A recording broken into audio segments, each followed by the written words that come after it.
अस्सलाम वालेकुम friends, welcome to my YouTube channel Zia medicos. और आज हम जिस मेडिसिन का रिव्यू करने जा रहे हैं उसका नाम है सॉफ्टिन। सॉफ्टिन 10 मिलीग्राम की स्ट्रेंथ में अवेलेबल है और ये वैरिक फार्मास्यूटिकल्स की एक प्रोडक्ट है।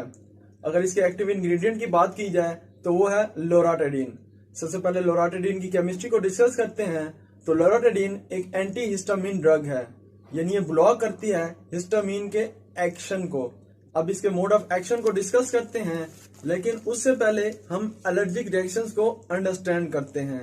अब एलर्जिक रिएक्शन में जब कोई भी एलर्जन मतलब कोई भी फॉरेन पार्टिकल जैसा कि डस्ट हो गया, पोलन हो गया, फूड हो गया, आपकी बॉडी में इंटर होता है, तो वो आपकी बॉडी में इंटर होके आपके इम्यून सिस्टम को एक्टिवेट करता है।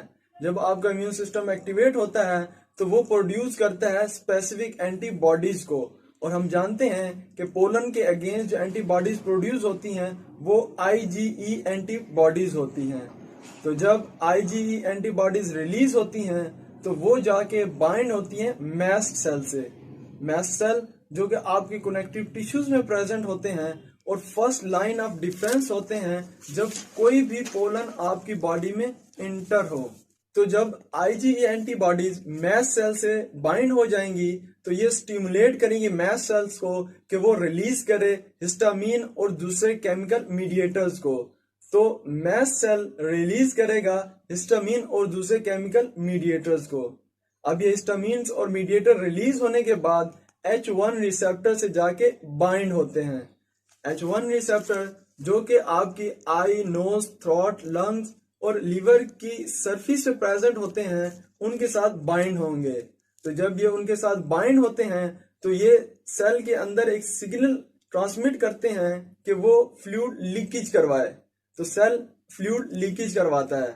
जब फ्लूइड लीकेज होगी तो इससे आपको रनी नोज, स्नीजिंग, आंखों से पानी आना, नाक से पानी आना और म्यूकस प्रोडक्शन और दूसरे एलर्जिक सिम्टम्स अपीयर होते हैं। तो ये ड्रग लोराटेडीन और दूसरी एंटी हिस्टामिन ड्रग्स जाके बाइंड होती हैं H1 रिसेप्टर से। H1 रिसेप्टर से बाइंड होती हैं और ब्लॉक करती हैं हिस्टामिन को H1 से बाइंड होने से।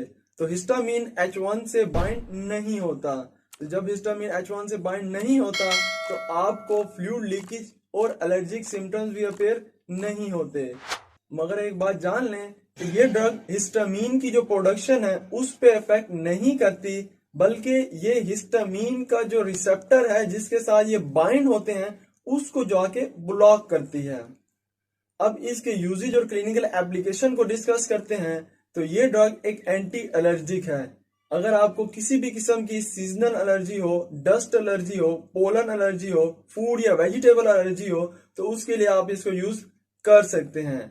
इसके साथ ही अगर एलर्जी की वजह से आपको स्नीजिंग यानी छींके हैं, रनी नोज हो, आंखों में जलन हो, आपकी नेजल ब्लॉकेज हो जाए, नाक बंद हो जाए और सांस लेने में तकलीफ हो, आंखों में खारिश हो, और अगर आपको कोई इंसेक्ट बाइट कर ले और उसकी वजह से रेडनेस और सोजन हो जाए तो उसके ट्रीटमेंट के लिए आप इसे यूज कर सकते हैं। इसके साथ ही अगर आपको स्किन एलर्जी के सिम्टम्स अपीयर हो, जैसे कि रैशेस का होना, पुराइटस यानी बहुत ज्यादा खारिश होना, अर्टिकेरिया होना, एक्जिमा होना, तो उसके ट्रीटमेंट के लिए आप इसे यूज कर सकते हैं। इसके साथ ही अगर आपने बहुत ज्यादा non steroidal anti inflammatory drugs use की हैं, उसकी वजह से आपको स्टमक अल्सरेशन यानी मैदे में जख्म हो गया है, तो उसके ट्रीटमेंट के लिए भी आप इसे यूज कर सकते हैं।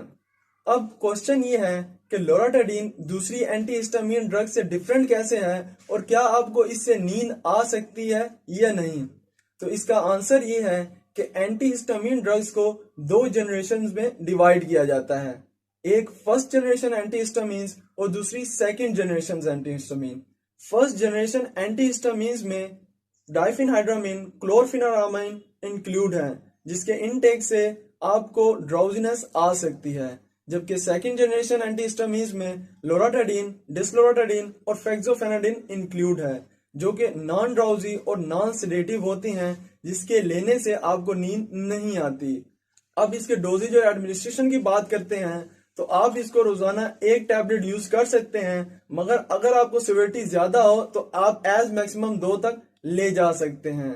आप इसको दिन में किसी भी वक्त इस्तेमाल कर सकते हैं क्योंकि इसमें नींद नहीं है। आप इसको एंटीबायोटिक्स के कॉम्बिनेशन से भी यूज कर सकते हैं।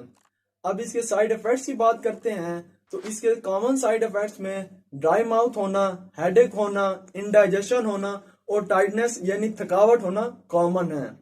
अब इसके कंट्राइंडिकेशंस की बात करते हैं कि कौन से पेशेंट इसे विदाउट फिजिशियन प्रिस्क्रिप्शन यूज ना करें।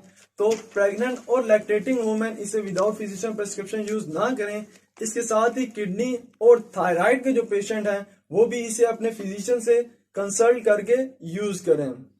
अगर आपको मेरी ये वीडियो अच्छी लगी हो तो मेरी इस एफर्ट को अप्रिशिएट जरूर कीजिएगा और अपना फीडबैक जरूर दीजिएगा। अपना और मेरे इस यूट्यूब चैनल का जरूर ख्याल रखिएगा। अल्लाह ने